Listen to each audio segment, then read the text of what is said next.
কিন্তু মেন হলো ABO আর RH। তো এটা তোমাকে কোশ্চেন থাকবে, পারফর্ম ABO ব্লাড গ্রুপিং। আচ্ছা, এই অস্পিটা কিন্তু এটা তোমাকে পারফর্ম করতে হবে, আগেরগুলো পারফর্ম করতে হতো না। যেমন তোমার হিমোগ্লোবিন এস্টিমেশন, ESR, তারপরে PBS, এগুলো পারফর্ম করতে হতো না, কিন্তু এটা পারফর্ম করতে হবে পরীক্ষার সময়।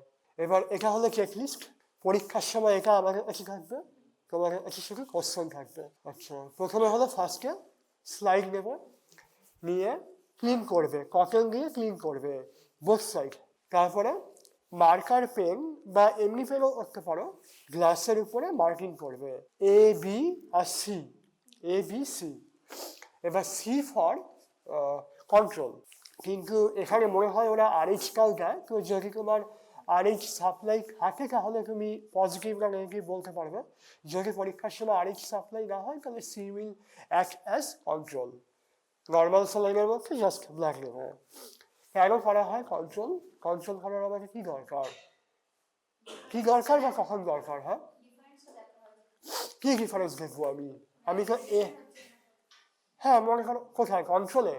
হ্যাঁ, অ্যাকচুয়ালি কি হয়, মনে করো তোমার একটা গ্রুপিং আছে AB positive, AB blood group পেলে পরে, মানে AB পজিটিভ ব্লাড গ্রুপ পেলে পরে, তখন কিন্তু আমাদের মানে নর্মাল স্যালাইনে দেখে নিতে হয় যে ওইটা অ্যাগ্লুটিনেট হচ্ছে কিনা। কারণ অনেক সময় কি হয়, অটো অ্যাগ্লুটিনেশন হয় due to presence of some minor auto antibody. Minor না মেজর আমি তো জানি না, সাম অটো অ্যান্টিবডি। মাইনর না মেজর আমি পরে বুঝবো। কখন বুঝবো আমি? যখন সেল ওয়াশ করার পরে আমি যখন আবার করবো। যদি মাইনর হয় তাহলে পরে ওই অ্যান্টিবডিগুলো ওয়াশ আউট হয়ে যাবে।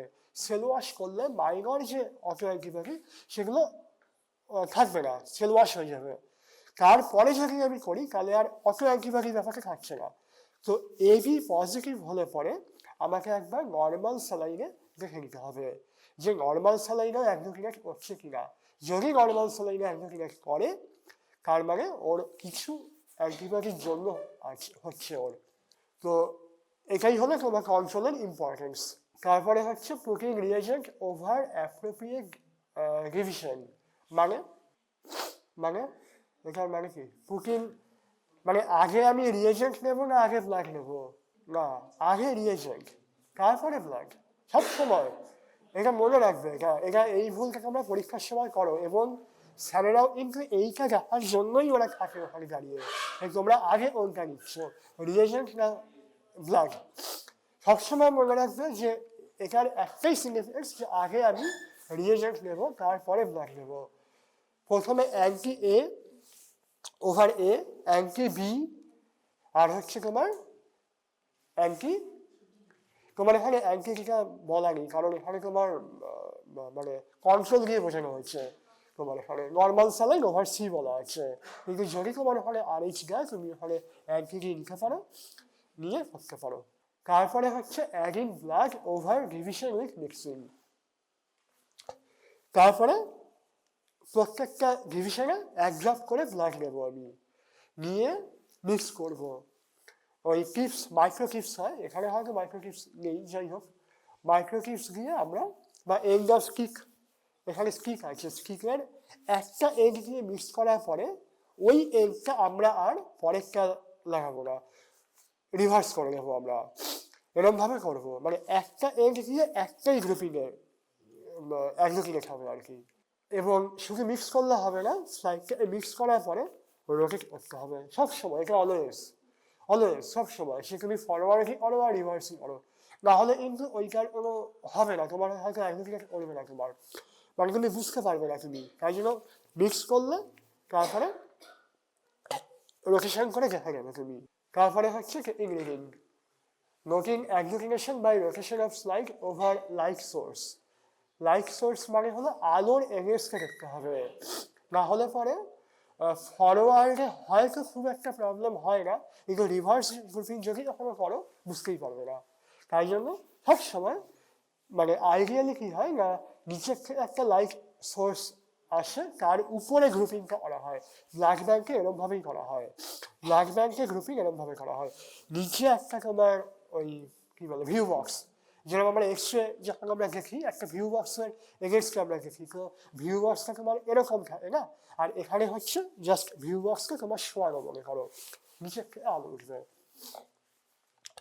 তো এমনিতে তুমি পাবে না এখানে, এখানে জাস্ট এমনি উঠবে, আর না হলে পরে মাইক্রোস্কোপের যে লাইটটা আছে ওইখানেও দেখতে পারো, ওখানেও দেখে নিতে পারো মাইক্রোস্কোপের লাইটের ইউজটা। আচ্ছা, তারপরে রাইটিং ব্লাড গ্রুপ যদি এ হয় তাহলে এ, যদি আরএইচ করে তাহলে পজিটিভ লিখবে, না হলে লিখবে না, মানে আরএইচ না করে পজিটিভ লিখতে যেও না, সেটা একটু ভুল হবে পুরো। কিন্তু গ্রুপিংয়ে বেশি কিছু নেই তোমাকে, কিন্তু নিজেই করতে হবে এটা, এটা হলো মোস্ট ইম্পর্টেন্ট থিং। এটা তোমার ওই হিমোগ্লোবিন বা ইএসআরের মতন নয় যে করা আছে রিডিং নিলে ওরম নয়, এটা নিজে পারফর্ম করতে হবে এক্সামিনারের সামনে, এটা ইম্পর্টেন্ট। আর গ্রুপিংটা আমি করছি, তোমরা দেখে নাও, হ্যাঁ। আর তোমরাই তো প্র্যাকটিক্যাল পরীক্ষা দিলে না? আমি বারবার বলেছিলাম, মানে আমি যেগুলো বলি তোমরা যে কি শোনো কি বোঝো আমি বুঝি না। ইএসআরে সবাই দেখছি ইএসআর ওই যেটা রিডিং ছিল 45 মিলিমিটার পার আওয়ার, এটা অনেকেই লিখেছি তোমরা পার আওয়ার। পার আওয়ারটা হয়তো তোমরা লেখনি, তোমাদের অন্য ব্যাচ লিখেছে। তারপরে আরেকটা এই ভাষা দেখলাম উইদিন 1 আওয়ার, এটাই বা কি ভাষা উইদিন 1 আওয়ার? আমি তো এরকম বলিনি যে উইদিন 1 আওয়ার, উইদিন 2 আওয়ার, এরকম তো হয় না। 45 মিলিমিটার এক ফার্স্ট আওয়ার বা ইন ফার্স্ট আওয়ারে লিখতে পারো, সেটাও প্রবলেম নেই। আর আরেকটা জিনিস আমি বলিনি, এখন বলে দিচ্ছি আমি, ইএসআরটা লেখার পরে কোন মেথডে তুমি পেলে সেটাও একটু লিখতে হবে, মানে ওয়েস্টার্নিং না উইন্ট্রপ, তোমাকে একটু সামনে দিতেই ছিল, ওয়েস্টার্নিংটা ছিল উইন্ট্রপে ছিল, ওয়েস্টার্নিংয়ের ব্ল্যাকটা ছিল উইন্ট্রপটা এমনি ছিল, লিখে গেছে ব্ল্যাকেটে কি ওয়েস্টার্নিং মেথড। বাস, তাহলে চলো আমরা সি এখানে কি দিয়েছি আরেক, না এটা তো অ্যান্টিটি আছে এখানে, যাই হোক। আচ্ছা, প্রথমে অ্যান্টি এ নেব,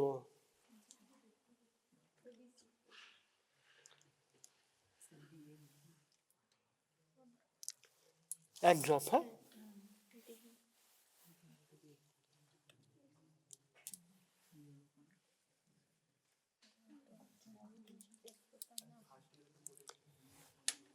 আরেক যখন আছে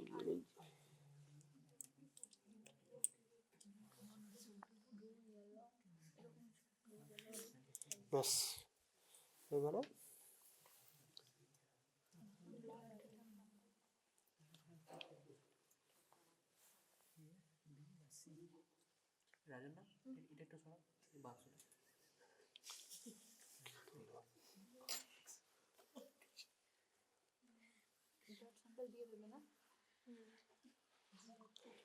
ফার্স্টে মিক্সিং করে নিতে হবে।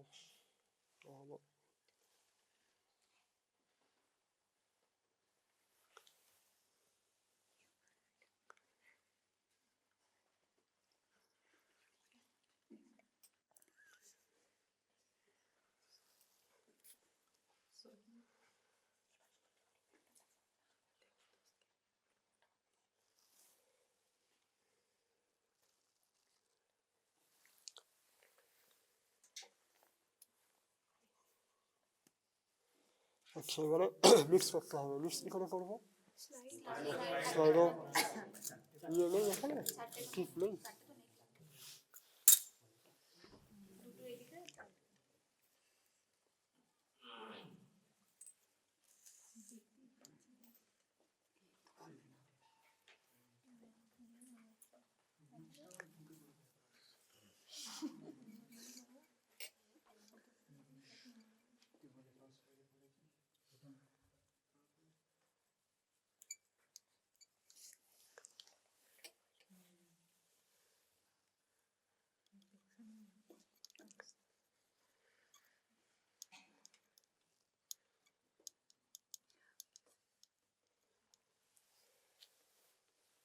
বলো কংগ্রেস, হ্যাঁ এ পজিটিভ, কে বললো এ পজিটিভ? কোনটা কি হয়নি?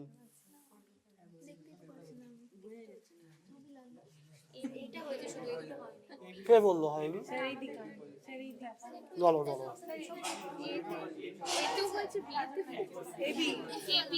সবাই তোমরা আসো, এসে দেখো এটা কি।